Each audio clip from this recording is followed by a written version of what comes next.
Candlestick pattern series की ये हमारी सेकंड वीडियो है जिसमें हम मोरुबोजू कैंडलस्टिक पैटर्न के बारे में समझेंगे और इसके साथ हम इसकी ट्रेडिंग स्ट्रेटेजी के बारे में भी जानेंगे। इससे पहले हमने इंट्रोडक्शन पार्ट समझा था कैंडलस्टिक पैटर्न का।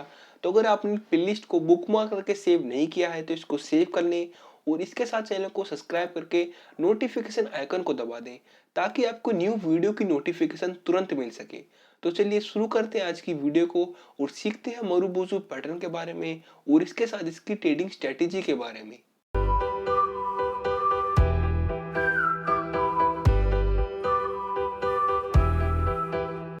सबसे पहले हम इसके स्ट्रक्चर के बारे में समझते हैं।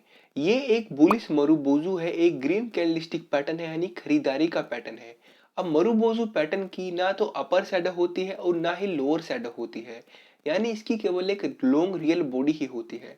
अपर शैडो और लोअर शैडो ना होने का मतलब ये है कि बेस को इतना सा भी मौका नहीं मिला स्टॉक को गिराने का, तो ये काफी ज्यादा स्ट्रॉन्ग कैंडलस्टिक पैटर्न माना जाता है। इसका जो ओपन पॉइंट होगा ये नीचे की तरफ होगा और इस स्टॉक को खरीदा खरीदा खरीदा ही ऊपर जाके इसका क्लोज होगा। इस पैटर्न का हाई इसका क्लोज होगा और जो लो होगा इसका ओपन होगा। अब इसकी अपर शैडो और लोअर शैडो नहीं होती है। अब इसमें देखते हैं कि आपको एंट्री और एग्जिट कहाँ लेनी है। बुलिश मरुबोजू पैटर्न आपको एक डाउन ट्रेंड मिलेगा जो कि बेस की पावर को दिखाते हैं, पर अगले दिन एक लॉन्ग ग्रीन कैंडल बनता है जो कि एक मरुबोजू पैटर्न होता है। अब ट्रेड में एंट्री लेने से पहले यहाँ पर मैं सपोर्ट लेवल चेक करूंगा कि स्टॉक अपने सपोर्ट पे है या नहीं है और इसके बाद मैं करूंगा वॉल्यूम चेक। पिछले 10 दिनों की एवरेज वॉल्यूम से प्रेजेंट डे की वॉल्यूम हाई है या नहीं है। अगर मेरे को वॉल्यूम भी हाई मिलती है तो ही मैं ट्रेड में एंट्री लूंगा। अब स्ट्रेस लेने की ज्यादा जरूरत नहीं है, ये चीज मैं आपको ट्रेडिंग चार्ट पे समझाऊंगा, तभी आपको अच्छे से क्लियर होगी कि मैं वॉल्यूम और सपोर्ट की क्या बात कह रहा हूँ। तो लेट सपोज कि हमें यहाँ पर सपोर्ट लेवल भी मिलता है और मेरी वॉल्यूम भी हाई है, तो जो मरुबोजू का क्लोजिंग पॉइंट है इस पे यहाँ पर मैं एंट्री ले लूंगा और एंट्री में ये करीब 3:15 या 3:20 के आसपास लूंगा, क्योंकि मार्केट थोड़ी ही देर में बंद होने वाला होता है तो मेरा कैंडलस्टिक पैटर्न पूरी तरह से बन जाता है। तो आपको जब भी एंट्री और एग्जिट लेनी है तो लास्ट के टाइम में ही लें, 3:15 से 3:20 के बीच में ही लें। जो स्टॉप लॉस लूंगा मैं पिछले दिन के लो पे, यानी जो पिछले दिन का कैंडल का लो होगा वहां पर मैं अपना स्टॉप लॉस लूंगा। मरुबोजू के लो पे मैंने स्टॉप लॉस इसलिए नहीं रखा क्योंकि मैं अपनी ट्रेड में थोड़ी सी फ्लेक्सिबिलिटी चाहता हूं। तो इसके बाद मैं आशा करता हूं कि इसमें एक अप ट्रेंड आएगा और स्टॉक ऊपर की तरफ मूव करेगा। अब आगे बढ़ने से पहले आपको एक मैं जरूरी चीज समझाना चाहता हूं। अगर आप इस पैटर्न के स्ट्रक्चर को देखें तो ये एक मरुबोजू कैंडलस्टिक पैटर्न तो है, पर छोटी सी इसकी एक अपर शैडो और लोअर शैडो भी है, पर इसको मैं still marubozu candlestick pattern structure consider करूंगा। Be flexible in your trade, थोड़ा बहुत फ्लेक्सिबल आपको रहना चाहिए, रटी रटाई चीजें ना करें।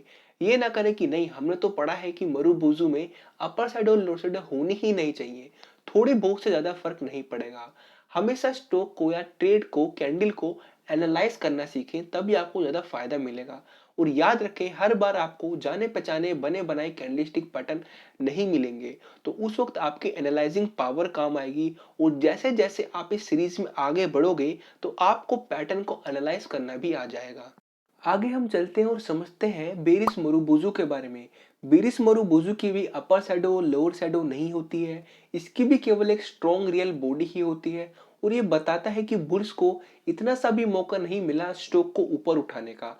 तो इस पैटर्न में जो उसका ऊपर वाला हिस्सा है ये इसका ओपन होगा और इसको बेका बेका बेका नीचे आके इसका नीचे वाला क्लोज होगा। हाई पॉइंट इसका ओपन होगा और लो पॉइंट इसका क्लोज होगा। अब इस पैटर्न में एंट्री कहाँ लेनी है एग्जिट कहाँ लेनी है ये देखते हैं। बेरिस मरुबोजू आपको एक अप ट्रेंड मिलेगा जो कि बुल्स की पावर को दिखाते हैं, पर अगले दिन एक स्ट्रॉन्ग रेड कैंडल बनता है जो कि एक बेरिस मरुबोजू होता है। अब इस पोजीशन में बुल्स अपनी सारी पावर खो चुके हैं, पर ट्रेड में कुछ भी करने से पहले मैं यहाँ पर रेजिस्टेंस लेवल चेक करूंगा कि स्टॉक अपने रेजिस्टेंस पे है या नहीं, और इसके बाद मैं चेक करूंगा वॉल्यूम।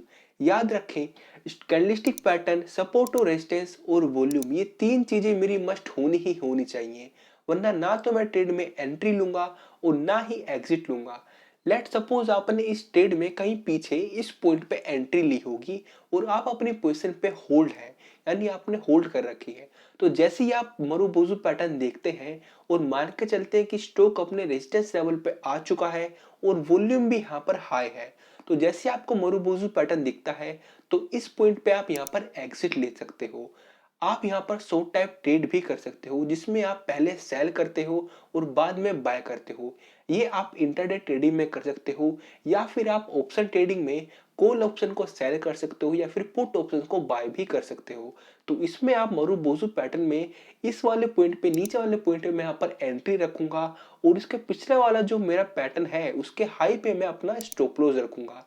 पर मेरी सलाह यह है कि आप इंट्राडे और ऑप्शन ट्रेडिंग में अभी ना पड़े, ना घुसे, क्योंकि ये काफी ज्यादा रिस्की ट्रेड है और इनके लिए डीप एनालाइजिंग की जरूरत है। और मैं मान के चलता हूं कि अगर आप कैंडलस्टिक पैटर्न के बारे में समझ रहे हो तो आप अभी एकदम बिगिनर हो, एकदम शुरुआत पे खड़े हो, तो आप अभी सीख रहे हो। तो मेरी सलाह यह है कि आप स्विंग ट्रेड पे ज्यादा ध्यान दें, इंट्राडे और ऑप्शन ट्रेडिंग में अभी ना पड़े। इसके बाद मैं आशा करता हूं कि ट्रेड में एक डाउन ट्रेंड आएगा और स्टॉक नीचे की तरफ चला जाएगा। अब ये सारी चीज हम ट्रेडिंग चार्ट पे समझते हैं कि कैसे दिखती है। ये एक्सिस बैंक का वन डे का चार्ट है और जो भी सारी चीजें अभी हमने पढ़ी हैं इस चार्ट पे समझते हैं। ये एक बेरिश मरुबोजू कैंडलस्टिक पैटर्न है। छोटी सी इसकी अपर शैडो लोअर शैडो है, पर मैं इसको स्टिल कंसीडर करूंगा। Be flexible in your trade. सबसे पहले हम देखते हैं कि वॉल्यूम को कैसे लोड करते हैं। तो इसके लिए आपको स्टडीज पर जाना है और सबसे पहले मैं दिखूंगा यहाँ पर वॉल्यूम चार्ट, ताकि मेरा वॉल्यूम चार्ट यहाँ पर लोड हो जाए। अब इस वॉल्यूम चार्ट में मेरे को पिछले 10 दिनों का मूविंग एवरेज लगाना है। इसके लिए मैं अगेन स्टडीज पे जाऊंगा और यहाँ पर मूविंग एवरेज टाइप करूंगा। मूविंग एवरेज एक इंडिकेटर होता है। तो जैसे ही आप इस पे क्लिक करेंगे यहाँ पर एक ड्रॉप डाउन बॉक्स सा बनेगा। तो आपको यहाँ पर पहला व्हाइट कलर चुन लेना है। आप कोई सा कलर चुन सकते हो। बाय डिफॉल्ट ये 50 आएगा, आपको यहाँ पर काट के 10 लिखना है और टाइप में आपको क्लोज की जगह वॉल्यूम चुनना है, ताकि आपका ये वॉल्यूम पे चार्ट लोड हो जाए। तो लीजिए आपका ये चार्ट यहाँ पर लोड हो गया है और जो इस चार्ट की एक व्हाइट लाइन है, ये व्हाइट लाइन पिछले 10 दिनों का मूविंग एवरेज है। तो जब जब एक ग्रीन वॉल्यूम मेरी इस व्हाइट लाइन को कट करके जाएगी तो वो एक हाई वॉल्यूम कंसीडर की जाएगी बाइंग की।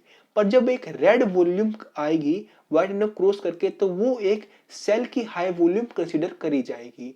अगर बाय चांस कैंडलस्टिक पैटर्न तो बढ़ रहा है पर वॉल्यूम हाई नहीं है, तो वो एक ट्रैप है। ना तो आपको एंट्री लेनी है और ना ही एग्जिट लेना है। अब वॉल्यूम के बारे में अगर आप ज्यादा जानना चाहते हैं तो आप वीडियो देख सकते हो। वीडियो को आपको लिंक डिस्क्रिप्शन में प्रोवाइड कर दूंगा। तो यहाँ पर मेरे को एक बेरिश मरुबोजू कैंडलस्टिक पैटर्न मिल रहा है, यानी जाना पहचाना कैंडलस्टिक पैटर्न भी है। अब मैं यहाँ पर चेक करूंगा अगली चीज रेजिस्टेंस लेवल, कि स्टॉक अपने रेजिस्टेंस पे है या नहीं है। अगर आप इस चार्ट पे ध्यान से देखें तो रेजिस्टेंस लेवल में ड्रॉ नहीं करूंगा, आपको यहाँ पर रफली समझाऊंगा।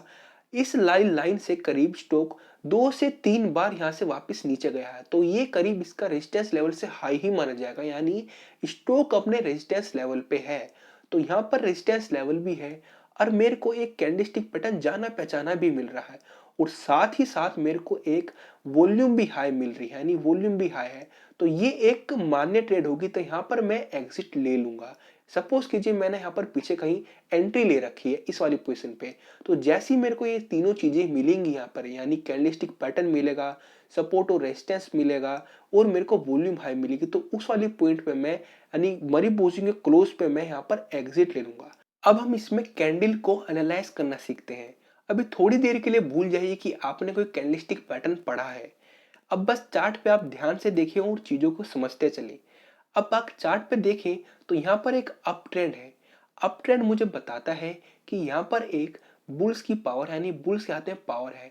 अगर आप इस वाले कैंडल को देखें तो ये इसका ओपन है और इसको बेयर्स ने नीचे नीचे नीचे नीचे गिराया है। यानी देखिए आप, तभी इसकी लोअर शैडो बनी है, यानी इसको बेयर्स ने नीचे नीचे नीचे इसे गिराया है। भले ही बुल्स ने इसे वापस से धीरे धीरे करके उठा लिया हो, पर याद रखें एक अप ट्रेंड था, यानी बुल्स के हाथ में पावर थी, पर स्टिल बेयर्स ने अपनी पावर दिखाई, मौजूदगी दिखाई। और यहाँ पर अगर मैं देखूं तो वॉल्यूम भी हाई है। तो इस पैटर्न से मुझे ये पता लगता है कि बेयर्स ने एंट्री इस पैटर्न में मार ली, यानी इस ट्रेड में बेयर्स ने एंट्री मार ली है। पर मैं अगले दिन का कैंडल का इंतजार करूंगा, तो अगले दिन एक डीप डाउन बेयर्स ने इसे दबा के गिराया नीचे, साथ में वॉल्यूम भी हाई है। तो यहाँ पर मैं श्योर हो जाऊंगा कि बेयर्स ने पूरी तरह से इस ट्रेड में कब्जा ले लिया है। तो यहाँ पर इसी तरह से आपको स्टॉक को एनालाइज करके चलना है और इसी तरह मैं यहाँ पर इसमें एग्जिट ले लूंगा। तो अगर आपको यहाँ पर शॉर्ट टाइप ट्रेड करनी है तो आप जो मरूबोजू का क्लोजिंग पॉइंट है यहाँ पर आप इसमें ट्रेड में एंट्री ले सकते हो और जो इसका पिछले दिन का कैंडल है इस वाले इसके हाई पे आप अपना स्टॉप लॉस रख सकते हो। पर मेरी सलाह यही है कि अभी आप इंट्राडे या ऑप्शन ट्रेडिंग में ना ही पड़े तो ही सही है, क्योंकि उनके लिए डीप एनालाइजिंग की जरूरत है और कैंडलस्टिक पैटर्न के सिर्फ बलबूते पे आप ऑप्शन ट्रेडिंग नहीं कर सकते हो, उसके लिए आपको काफी ज्यादा चीजें सीखनी होंगी। तो आई होप ये वीडियो आपको अच्छी लगी होगी। अगर आपको अच्छी लगी तो वीडियो को लाइक करें और हाँ, चैनल को जरूर सब्सक्राइब करें और घंटी वाले आइकन को दबा लें ताकि आपको न्यू वीडियो की नोटिफिकेशन तुरंत मिल सके। Thank you for watching this video.